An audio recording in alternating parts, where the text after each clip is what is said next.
los pacientes diabéticos, las infecciones de pie constituyen la principal causa de hospitalización y requieren, con frecuencia, estancias prolongadas. La infección no suele ser la causa de las úlceras, excepto en casos concretos de infecciones fúngicas en los espacios interdigitales. Todas las heridas, si se cultiva su superficie, tienen microorganismos.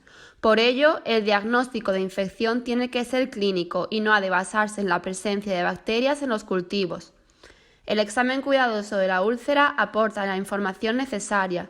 Así, los signos de pus y 2 o más signos de inflamación como son calor, rubor, induración o dolor son diagnósticos de infección. En la infección crónica, la evolución tórpida, la friabilidad de los tejidos y el olor fétido en las infecciones mixtas son las características más frecuentes. Las infecciones también pueden acompañarse de síntomas y signos de afectación sistémica como fiebre, escalofríos o leucocitosis, pero sin embargo no es lo común. Gravedad de la infección. Los parámetros que nos deben guiar en la gravedad de la infección son profundidad de la úlcera, extensión de la infección, intensidad de la isquemia, presencia de osteomielitis, necesidad de cirugía o bien probabilidad de amputación. Infección ósea. Entre un 10 y un 20% de las infecciones leves y hasta un 60% de las graves acaban produciendo osteomielitis. Se debe sospechar ante toda herida de más de 4 semanas de duración, mayor de 2 centímetros de ancho y o de más de 3 milímetros de profundidad. Así, es aconsejable realizar una radiografía simple del pie. Sin embargo, dado que la afectación ósea puede tardar semanas en aparecer, sería aconsejable hacer una de control en torno a las 2 o 4 semanas posteriores. Staphylococcus aureus es el principal germen responsable de las osteomielitis. Tratamiento antibiótico. Tenemos que tener en cuenta que el antibiótico no mejora el pronóstico de las heridas no infectadas. En caso de vasculopatía periférica, el antibiótico tendrá más dificultad para alcanzar la zona, lo que puede requerir dosis aumentadas de antibiótico. Puede existir alteración de la fórmula leucocitaria, por lo que sería preferible el uso de antibióticos bactericidas. Es frecuente la coexistencia con insuficiencia renal en estos pacientes, por lo que se recomienda evitar el uso de fármacos nefrotóxicos. Obtención de muestras para cultivo. Es de vital importancia la obtención de una muestra de calidad, ya que de ello dependerá la fiabilidad del resultado microbiológico y el tratamiento prescrito. La muestra se debe tomar en las mayores condiciones de asepsia y la toma debe ser lo más profunda posible, para evitar así agentes superficiales contaminantes. Una vez obtenida la muestra, se introducirá en un contenedor estéril o en un hisopo de transporte para mantenerla en húmedo. El envío y procesamiento deben ser lo más rápido posibles, no arrastrándose más de 24 horas y manteniéndose entre 2 a 8 grados centígrados. Debemos registrar siempre localización de la muestra, técnica de obtención, antibióticos previos realizados y diagnóstico o enfermedad de base del paciente. Antes de tomar la muestra, lavaremos la zona con agua y jabón y secaremos el fondo con gasa estéril. Si la lesión es exudativa, usaremos un hisopo. No obstante, siempre que podamos, analizaremos un fragmento óseo o de tejido. Elección de los antimicrobianos. En una úlcera infectada de escaso tiempo de evolución superficial en la que el paciente no ha estado expuesto a múltiples antibióticos, se recomienda tratamiento empírico con antibiótico con cobertura frente a cocos gram positivos aerobios, sin necesidad de cultivo previo. En cambio, en úlceras profundas sí se recomienda cultivo previo y además con un margen de 2 a 4 semanas sin toma de antibiótico previa. En este tipo de úlceras, además, debemos tener en cuenta otros patógenos como Enterococcus, bacilos gram negativos y Staphylococcus plasmacogolasa negativos. En úlceras necróticas y gangrenosas hay que cubrir también con anaerobios. Si no hay mejoría en las 2 primeras semanas, habrá que pensar la posibilidad de realizar una limpieza quirúrgica más agresiva o incluso tomar nuevas muestras y ampliar la cobertura antibiótica a aquellos microorganismos que inicialmente consideramos contaminantes. El ingreso hospitalario se reservará para aquellos pacientes con afectación sistémica grave o bien en los casos en que exista dificultad para el cumplimiento terapéutico. El objetivo del tratamiento antibiótico es el tratamiento de la infección, no la cicatrización de la herida, por lo que no prolongaremos la duración del mismo más de 2 semanas en úlceras sin osteomielitis para evitar resistencias. Entre los antibióticos y las dosis recomendadas en el tratamiento de úlceras infectadas tenemos por vía oral amoxicilina clavulánico en dosis de 875-125 mg cada 8 horas. Clindamicina 300 mg cada 8 horas. Cotrimoxazol trimetoprim 10 a 15 mg día en 2-3 dosis al día. Levofloxacino 500 a 750 mg al día. Linezolid 600 mg cada 12 horas. Metronidazol 500 mg cada 8 horas. Moxifloxacino 400 mg al día. O bien por vía intravenosa tendríamos piperacilina tazobactam de 4 a 0,5 gramos cada 8 horas, ertapenem 1 gramo al día, imipenem medio gramo cada 6 horas, meropenem 1 gramo cada 8 horas, vancomicina 1 gramo cada 12 horas. Tratamiento de la osteomielitis. Se ha visto que la cirugía definitiva en la osteomielitis, como las amputaciones transmetatarsianas, supone un riesgo para la reorganización estructural del pie, resultando en alteraciones biomecánicas y ciclos adicionales de ulceración. Esto ha llevado a plantear el tratamiento de la osteomielitis de forma conservadora o con mínimas intervenciones. En todos casos, debe asociarse tratamiento antibiótico de 2 semanas en caso de extirpar todo el hueso afectado y al menos 4 semanas en casos conservadores. Los estudios respecto al tratamiento no quirúrgico son prometedores, con tasas de curación de hasta el 80%. No obstante, se trata de estudios no controlados, por lo que aún existe mucha controversia. Diagnóstico por imagen. La afectación vascular, tanto macro como microvascular, es 20 veces más frecuente en los pacientes diabéticos. La isquemia desempeña un papel fundamental en la curación de úlceras, progresión de infecciones, desarrollo de gangrena, infartos de médula ósea, degeneración tendinosa y artropatía. Además, puede alterar los patrones de captación de contraste. En la actualidad, la angiografía por resonancia magnética permite la valoración no invasiva del paciente con la enfermedad vascular, siendo una técnica de alta resolución para la valoración de la circulación distal, aun de escaso calibre, potencialmente útil para la colocación de un bypass. Ante un paciente con un pie diabético, la radiografía muestra la técnica de primera elección, teniendo que repetirla en ocasiones a las 2 a 4 semanas, como dijimos antes. Esta técnica ofrece una excelente imagen del hueso cortical y esponjoso. En pacientes diabéticos de larga duración es frecuente apreciar calcificaciones arteriales de Mockenberg, que describen el trayecto de las principales arterias del árbol vascular distal, como son la pedia, tibial posterior y las intermetatarsianas. La resonancia magnética permite obtener imágenes anatómicas con una excelente resolución espacial, así como obtener información respecto a la caracterización histoquímica y patológica de los diferentes tejidos.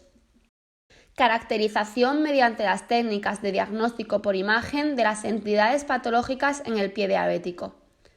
En el pie diabético pueden asentar diferentes entidades patológicas que deben conocerse para su caracterización. 1. Neuroartropatía.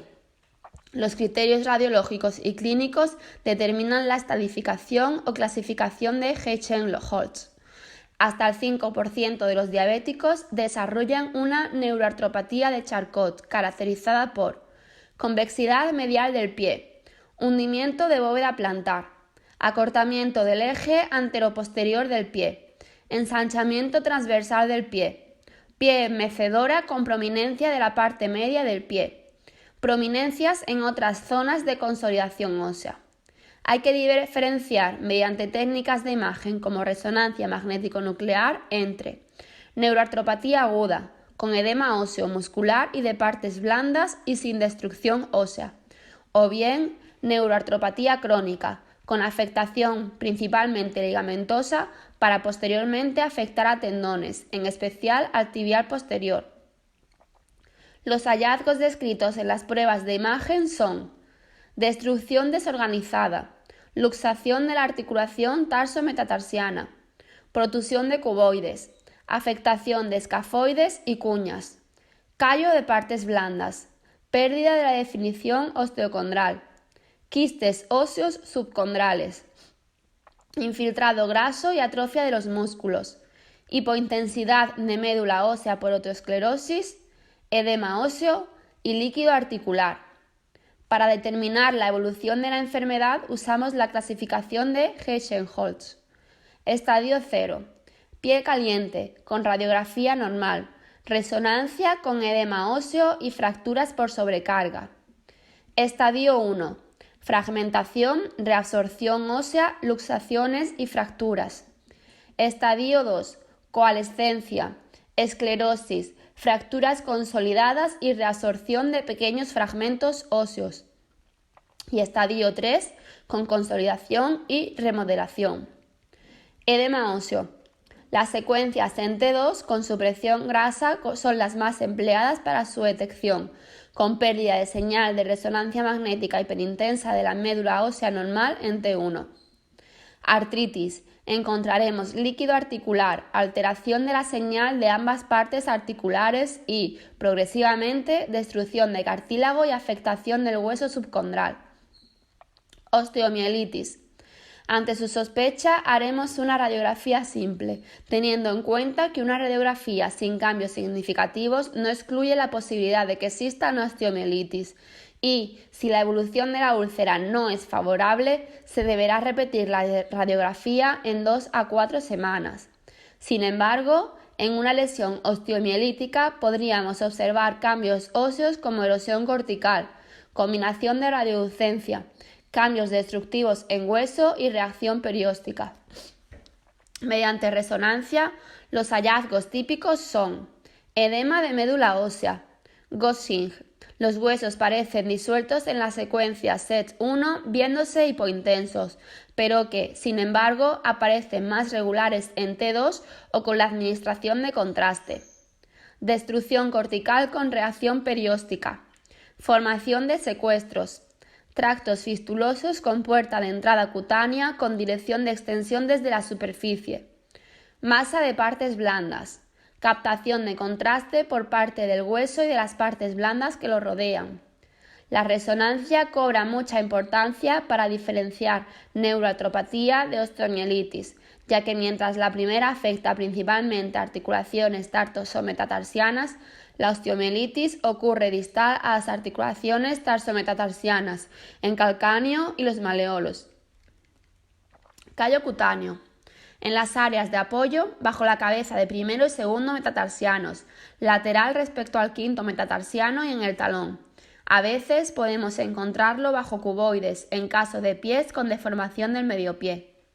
Úlcera. Ante una úlcera que no se cura o una úlcera profunda que alcanza el tejido celular subcutáneo, es de vital importancia la anamnesis, exploración y pruebas de imagen, pudiendo apreciar trayectos fistulosos que nos conducirían al diagnóstico de osteomielitis. Acceso de partes blandas. El absceso se presenta como imagen típica redondeada, hiperintensa en T2 con supresión de la grasa y con realce en anillo con la administración de contraste. Cuerpo extraño. A veces podemos encontrar cuerpos extraños en úlceras, pasando desapercibidos por la insensibilidad tradicional que presentan estos pacientes. Infarto óseo. Osteonecrosis en el seno de un hueso. Se presenta asociado a desvitalización tisular y afectación vascular. La resonancia magnética se presenta como lesión bien definida, con anillo serpinginoso alrededor de un área ósea central o subcondral. Presenta el signo de doble línea con pérdida de la señal grasa normal por el edema. Técnicas de medicina nuclear. Gammagrafía ósea.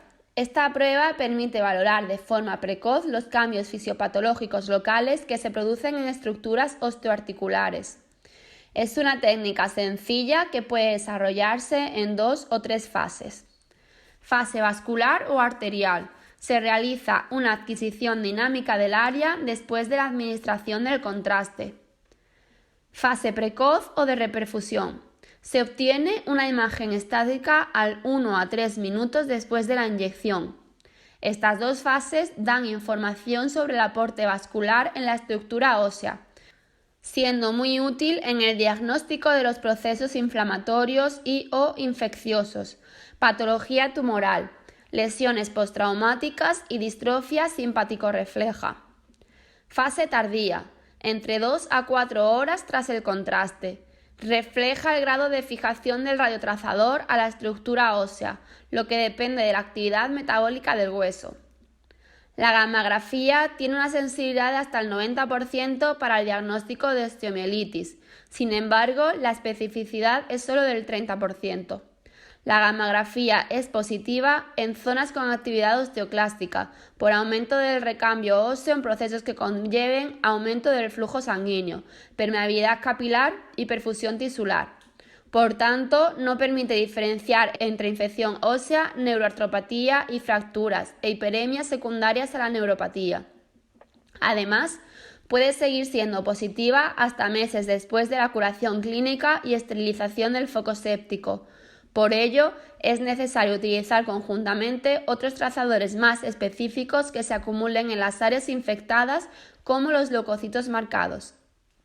Gammagrafía con leucocitos marcados. Es más específica para la detección de procesos inflamatorios y/o infecciosos. La técnica tiene una duración de unas 2 horas. Se realiza extracción de sangre y después de su sedimentación y centrifugación se reinyecta al paciente con el marcador, obteniendo imágenes de 4 a 6 horas después. Es una prueba útil para el diagnóstico de osteomielitis aguda y crónica, considerándose que existe afectación ósea cuando se produce una captación patológica de localización concordante de estudios de gammagrafía ósea y gammagrafía con leucocitos marcados. Cabe tener presente, sin embargo, la probabilidad de falsos positivos en pacientes con traumatismos e intervenciones quirúrgicas recientes. La resonancia magnética es una prueba altamente sensible y específica para el diagnóstico de osteomielitis. La gammagrafía marcada con leucocitos puede complementar a la resonancia magnética en casos de infección asociada a neuroartropatía. Tomografía por emisión de positrones. Útil en el diagnóstico de procesos inflamatorios e infecciosos como el pie diabético. Su mayor resolución permite una mejor definición de si la lesión inflamatoria se localiza en hueso o en tejidos blandos, hecho de gran utilidad sobre todo en las regiones distales del pie. Se ha utilizado también la PET-TAC con leucocitos marcados, aunque sin gran revelación respecto a la gammagrafía hasta el momento. Probablemente la implantación de sistemas híbridos de PET resonancia magnética puedan ayudar a una mejor valoración del pie diabético. A continuación, podemos ver un algoritmo de evaluación y tratamiento del pie diabético, atendiendo al grado de úlcera de 1 a 4 y el grado de afectación desde tejidos superficiales a tejidos profundos, estableciendo el diagnóstico y, en función de ello, el correcto tratamiento.